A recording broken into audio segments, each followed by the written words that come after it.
When I was a kid, I used to play in the imaginary world of my mind with my dad. He used to play along with me, and then he'd stop and ask this question, "Who you be?" This simple phrase was put in a playful kind of way, demanding that I quickly identify myself as the imaginary character that I was acting out. My answer helped to keep him up with the little dreams of my mind and play along in my game. Who you be? It's this simple question that my dad asked me as a child, but something I still have to answer regularly. I'm now in my 30s, and at times I find myself playing in what feels like an imaginary world. I try to be who I think I am or who I want to be, often ending up with something distant from reality. I struggle regularly with just being who I be. I find this identity crisis plays out most in my preaching. I get on stage and become someone else. Not always, but often enough that I notice it. You think that after preaching for the last 15 years of my life, I would have figured this out by now, but nope, I'm still struggling with it. I want to be effective as a preacher. And perhaps the problem is that I'm just trying too hard. God continually confirms that my most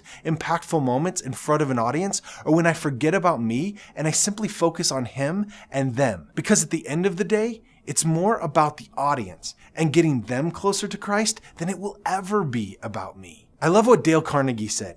To be truly effective, you must speak with such intensified and exalted naturalness that your auditors will never dream that you've been trained. So no matter what education I've received or books I've read or experience I've gained, I simply must be me. Raw, real, authentic, honest. I need to be who I be and trust that God will speak powerfully through this broken vessel. You too.